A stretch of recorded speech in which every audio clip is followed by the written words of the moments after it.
اگر یہ مدرسے نہ رہے تو ہمارے بعد 50 سال گزرتے گزرتے ہماری اولاد کا ایمان اور ان کا دین محفوظ نہیں رہے گا۔ یہ مدرسے ہیں جس کی وجہ سے آج ہماری مسجدوں میں اذان دینے والا ہے، ہماری مسجدوں میں نماز پڑھانے والا ہے، ہمارے جنازے کی نماز پڑھانے والا ہر گاؤں میں موجود ہے۔ کسی جنگل میں اگر شادی ہوتی ہے تو نکاح پڑھانے والا وہاں موجود ہے کہ نہیں ہے؟ بتاؤ، ملتا ہے کہ نہیں؟ کیسے مل رہا ہے؟ کہاں سے آ رہا ہے؟ کہاں سے سیکھا ہے اس نے؟ یہ مدرسے ہیں، اسی وجہ سے سب کچھ ہے۔ مدرسے مٹ جائیں گے سب کچھ ختم ہو جائے گا۔ ابھی اپر آسام میں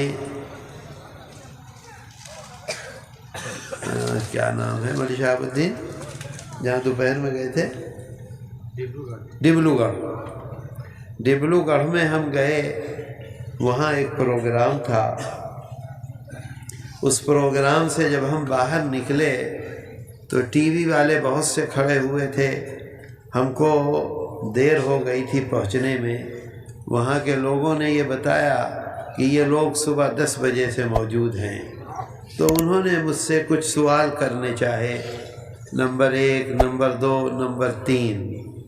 ایک سوال انہوں نے مجھ سے یہ کیا کہ صاحب یہ مدرسے بند ہو رہے ہیں، آسام گورنمنٹ نے مدرسے بند کر دیے ہیں، اس سلسلے میں آپ کو کیا کہنا ہے؟ میں نے فوراً ان کو جواب دیا کہ وہ ہمارے مدرسے تھے ہی نہیں جن کو انہوں نے بند کیا ہے، وہ گورنمنٹ کے مدرسے تھے۔ گورنمنٹ چاہے انہیں بند کرے چاہے چلائے، اس کی مرضی ہے۔ آئی بات سمجھ میں؟ میرے دوستو، اصل بات ہے، اصل چیز جو ہے وہ ہے اللہ کے رسول صلی اللہ علیہ وسلم کی جتنی بھی باتیں ہیں، پوری زندگی جو آپ کی ہے اس کو ایک جگہ جمع کیا ہے محدثین نے۔ اس میں سب سے بڑی کتاب کون سی ہے؟ قرآن کے بعد کون سی کتاب ہے؟ بولو، کون ہے؟ سی میں یہاں سے تھوڑی پوچھ رہا ہوں، آپ بتائیے کون سی کتاب ہے؟ بخاری شریف ہے۔ قرآن کے بعد سب سے مہان کتاب جو ہے وہ بخاری شریف ہے، اور جب سے بخاری شریف لکھی گئی ہے آج تک ہر مسلمان اس سے محبت کرتا ہے، اس پر عمل کرتا ہے، ہر عالم، ہر غیر عالم۔ بخاری شریف میں ہزاروں حدیثیں ہیں، لیکن امام بخاری رحمۃ اللہ علیہ نے اپنی کتاب کو شروع کرنے کے لیے جو پہلی حدیث لکھی ہے، اتنی بڑی کتاب ہے، اتنی موٹی کتاب ہے، لیکن اس کو شروع کرنے کے لیے سب سے پہلی حدیث جو ہے، سب سے اہم، سب سے بنیاد سمجھ گئے؟ بنیاد کو کیا کہتے ہیں؟ مٹی۔ ہر کام کی بنیاد۔ کوئی بلڈنگ ہے، بلڈنگ مضبوط کب ہوگی؟ جب مٹی مضبوط ہوگی، یا ویسے ہی مضبوط ہو جائے گی؟ مٹی نہ ہو، اوپر بلڈنگ بنا دی جائے تو کیا ہوگا؟ باقی رہے گا؟ کچھ نہیں رہے گا۔ تو بنیاد جو ہے ہماری، اس سے وہ شروع کرتے ہیں امام بخاری رحمۃ اللہ علیہ اپنی کتاب کو۔ اللہ کے رسول صلی اللہ علیہ وسلم نے فرمایا ہے ہمارے پورے جیون کی مٹی، جیون سمجھ گئے؟ پورے جیون کی مٹی جو ہے وہ ایک چیز ہے، اس پر جتنی مضبوطی سے چلو گے اتنی ہی مضبوطی سے پوری زندگی آگے بڑھتی رہے گی، اور آخرت میں اس کا اجر ملے گا۔ وہ کیا ہے؟ وہ فرماتے ہیں انما الاعمال بالنیات۔ ہر چیز ہمارے دل میں کیا ہے، ہم یہاں کیوں آئے ہیں، ہم یہاں تقریر کیوں کر رہے ہیں، ہمارے دل میں اگر یہ ہے کہ ہم اچھی تقریر کریں گے، آپ لوگ کہیں گے بہت اچھا بولے، حافظ حسین کہیں گے بہت اچھی تقریر کی، خوب پیسہ دے دو، اگر یہ ہے تو یہ الگ چیز ہے۔ اور اگر ہم آپ سے بات کر رہے ہیں اس لیے کہ اللہ اور اللہ کا رسول صلی اللہ علیہ وسلم خوش ہو جائیں تو بالکل الگ چیز ہے۔ یہ جو یہ نیت ہے اس کو آپ جانتے ہیں؟ آپ سمجھ رہے ہیں؟ نہیں، اللہ جانتا ہے۔ میرے دوستو، آپ دیکھیے ہمارے بزرگوں نے، ہمارے اکابر نے، دارالعلوم دیوبند کے بانی حضرت مولانا محمد قاسم نانوتوی رحمۃ اللہ علیہ نے بنیاد رکھی، مٹی رکھی مدرسے کی، اور مٹی رکھنے کے بعد لکھ دیا 8، 1 2 3 4 5 6 7 8 اصول کو کیا کہتے ہیں؟ نیم۔ 8 نیم بنا دیے، جو اس نیم پر چلے گا، جو اس نیم پر چلے گا وہ آگے بڑھتا رہے گا، جو ان نیم کو چھوڑ دے گا وہ ختم ہو جائے گا۔ آپ بنگال میں چلے جائیے، مدرسے بنے، جن لوگوں نے بنایا انہوں نے اس نیم کو پکڑا، اس کے بعد جو محتمم بنے انہوں نے اس نیم کو ختم کر دیا، اور گورنمنٹ سے پیسہ لینے کے لیے، گورنمنٹ سے تنخواہ کو کیا کہتے ہیں؟ ویتن۔ گورنمنٹ سے تنخواہ لینے کے لیے، گورنمنٹ سے بلڈنگ بنانے کے لیے، گورنمنٹ سے طلباء کے کھانے کا پیسہ لینے کے لیے، وہ جو ہمارے بزرگوں نے نیم بنائے تھے ان کو توڑ دیا اور دوسرے نیم بنا دیے۔ آج بنگال میں نے وہاں کے لوگوں نے مجھ کو بتلایا ہے 84% ان مدرسوں میں نان مسلم بچے پڑھتے ہیں، 33% ان مدرسوں میں عورتیں پڑھاتی ہیں۔ میں نے وہ تصویر دیکھی، عورت کو نہیں دیکھا، تصویر دیکھی ہے، یہ سب پیٹ کھلا ہوا ہے، یہاں تک ہے یہ سب کھلا ہوا ہے، اور وہ مدرسے میں آ رہی ہے پڑھانے کے لیے۔ آپ کے اس اسٹیٹ میں ایک دم بند ہو گئے مدرسے، اسکول بن گئے۔ آپ کے اسٹیٹ میں اچھا کام ہوا کہ کم سے کم اسکول تو بنا دیا 10ویں کلاس کا۔ یہاں کے علاوہ کسی اسٹیٹ میں کچھ بھی نہیں ہے، برباد ہو گیا ہے۔ کیوں؟ انما الاعمال بالنیات۔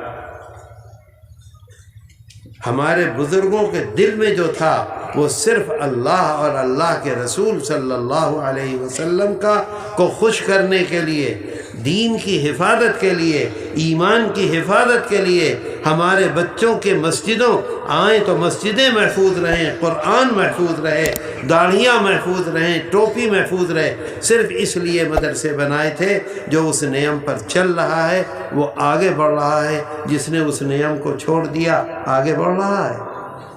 ختم ہو گیا کہ نہیں؟ میں نے بہار میں دیکھا ہے، بھاگلپور، آپ نے بھی نام سنا ہوگا، وہاں حضرت شیخ الہند رحمۃ اللہ علیہ کے نام پر ایک مدرسہ ہے، مدرسہ محمودیہ سمریہ، بہت بڑا مدرسہ تھا۔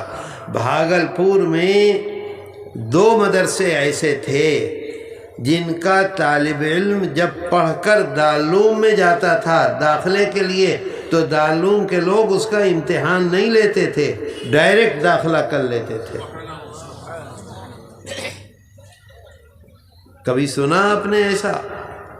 اتنے بہترین مدرسے، اتنے اعلیٰ مدرسے، اتنی بہترین تعلیم۔ حضرت شیخ الادب رحمۃ اللہ علیہ کے نام پر مدرسہ اعزازیہ پتھنا، اور حضرت شیخ الہند رحمۃ اللہ علیہ کے نام پر مدرسہ محمودیہ سمریہ۔ بچے پڑھ کے جاتے تھے ڈائریکٹ داخلہ۔ نہیں کہ اس مدرسے سے پڑھ کے آیا، ممکن نہیں ہے کہ خراب پڑھا۔ ابھی مدرسہ محمودیہ سمریہ میں پڑھانے والے ہیں ایک، ان کا نام ہے مولانا مسیح الزمان۔ گورنمنٹ سے محتمم نے یہ چاہا، تنخواہ کیا ہوتی تھی اس زمانے میں؟ 500 روپے، 200 روپے، 150 روپے گورنمنٹ تنخواہ دیکھی تھی 25,000۔ آج سے نہیں، آج سے 30-35 سال پہلے۔ آج 25,000 اس وقت کے، آج کے 2 لاکھ بھی نہیں ہیں۔ انہوں نے گورنمنٹ سے الحاق کر لیا اپنے مدرسے کا، مدرسہ محمودیہ سمریہ کا، پیسے کے لیے اور کچھ نہیں۔ مولانا مسیح الزمان اس کے صدر مدرس ہیں، ہم سے محبت کرتے ہیں، تعلق رکھتے ہیں۔ میں نے بھاگلپور میں ان سے پوچھا، مولانا آپ کے مدرسے میں کتنے طلبہ ہیں؟ کہنے لگے ایک بھی طالب علم نہیں ہے۔ میں نے کہا پھر؟ کہنے لگے ہم لوگ 22 استاد ہیں اور ہم نے رجسٹر میں 490 طلبہ کو دکھلا رکھا ہے۔ کتنے؟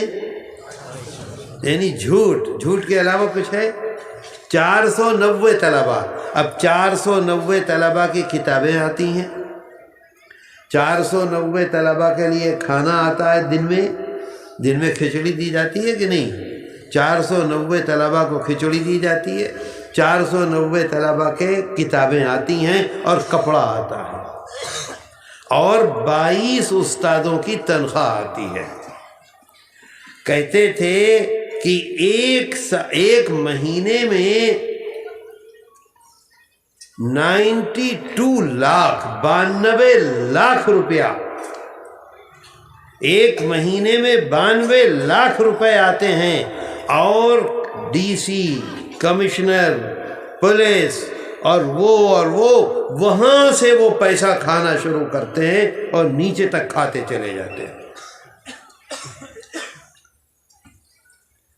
میرے دوستو، ہم نے اگر ان نیم کو پکڑا تو ہی ہم کامیاب ہیں، نہیں تو کامیاب نہیں ہیں۔ اور اس نیم میں کیا لکھا ہوا ہے؟ عام مسلمانوں سے چندہ لو، مسلمانوں کے چندے سے چلاؤ، مستقل کو کیا کہتے ہیں؟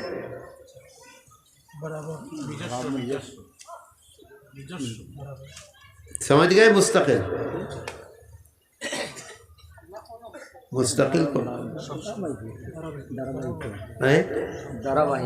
دھراباری، سمجھ گئے بات کو؟ یعنی مستقل کوئی آمدنی نہ ہو، گورنمنٹ سے لینا ہے مستقل آمدنی ہے۔ اگر مستقل آمدنی ہے تو اس راستے سے مدرسہ ہٹ گیا۔ کون سا راستہ؟ جو اللہ کے رسول صلی اللہ علیہ وسلم نے بتلایا تھا۔ میرے دوستو، میں نے یہ دیکھا، جس کمرے میں میں بیٹھا ہوا تھا وہاں دیوار نہیں ہے، ٹین لگا ہوا ہے، پیچھے دیوار نہیں ہے، ٹین لگا ہوا ہے، ہوا آ رہی ہے۔ اللہ کے رسول صلی اللہ علیہ وسلم فرماتے ہیں، کل حسنۃ بعشر امثالها۔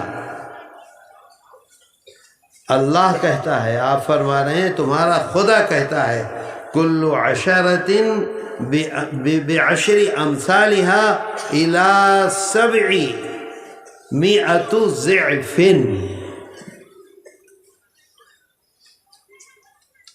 بات سمجھے؟ میں نہیں کہہ رہا ہوں، حدیث شریف ہے، قرآن میں اللہ کہتا ہے، ان اللہ لا یظلم مثقال ذرہ وَإِن تَكُ حَسَنَةً يُضَاعِفْهَا وَيُؤْتِ مِن لَّدُنْهُ أَجْرًا عَظِيمًا۔ میرے دوستو، اللہ ہم سے محبت کرتا ہے، اللہ ہم سے تعلق رکھتا ہے۔ اگر وہ محبت نہ کرتا، اگر وہ ہم سے تعلق نہ رکھتا، اگر وہ ہم سے مایا نہ کرتا، تو مجھے یہ بتاؤ، ہم نے اپنی آنکھ سے اپنی زندگی میں کتنے گناہ کیے ہیں؟ بتاؤ، کوئی گن کے بتا سکتا ہے؟ کوئی گن کے بتا سکتا ہے؟ لیکن اللہ نے ہمیں اندھا کیا اندھا کیوں نہیں کیا؟ اگر اللہ چاہے تو ایک لمحے میں ہمیں اندھا کر سکتا ہے کہ نہیں کر سکتا ہے؟ ہم نے اپنی زبان سے کتنے جھوٹ بولے. ہم اپنے گھر میں، اپنی کھیتی میں، اپنے بزنس میں کسی آدمی کو ملازم اگر رکھیں گے، اگر ایک دن میں ایک نہیں مانی بات، دوسری نہیں مانی، تیسری نہیں مانی، چوتھی نہیں مانی، پانچویں نہیں مانی، چھٹی نہیں مانی، ساتویں نہیں مانی، آٹھویں نہیں مانی، نویں نہیں مانی، 10ویں نہیں مانی، تو ہم اسے نکال دیں گے یا رکھیں گے؟ اگر ایک دن میں 10 غلطیاں کرتا ہے، بتاؤ ہم اسے اپنا ملازم رکھیں گے؟ نکال دیں گے کہ نہیں؟ باپ اپنے بیٹے کو آگ کر دیتا ہے، کیوں؟ بات نہیں مانتا. کوئی محبت نہیں، کوئی تعلق نہیں باپ کو رہتا. ہوتا ہے کہ نہیں؟ اور ہم اللہ کی کتنی نافرمانی کرتے ہیں. روزانہ داڑھی کٹاتے ہیں، اور جب داڑھی آج کاٹی ہے تو کل ارادہ ہے کہ کاٹیں گے. روزانہ نماز چھوڑتے ہیں، پورے رمضان روزہ نہیں رکھتے، پورے سال قرآن کریم نہیں پڑھتے، پوری زندگی جھوٹ بولتے ہیں، پوری زندگی دھوکہ دیتے ہیں، پوری زندگی ظلم کرتے ہیں کہ نہیں؟ بتاؤ ہوتا ہے کہ نہیں؟ کیا اللہ ہمارے ماتھے کو ختم کرتا ہے، پاگل بناتا ہے؟ ہاتھوں سے ہم ظلم کرتے ہیں، اللہ ہمارے ہاتھوں کو برباد کرتا ہے؟ پاؤں سے خراب کام کرتے ہیں، اللہ ہمیں لنگڑا کرتا ہے؟ کچھ بھی نہیں کرتا. کیوں؟ اس کو محبت ہے ہم سے، اس کو تعلق ہے ہم سے، اس نے پیدا کیا ہے ہم کو. وہ یہ چاہتا ہے، ٹائم دیا ہے کہ واپس آ جاؤ، ٹائم دیا ہے کہ معافی مانگ لو.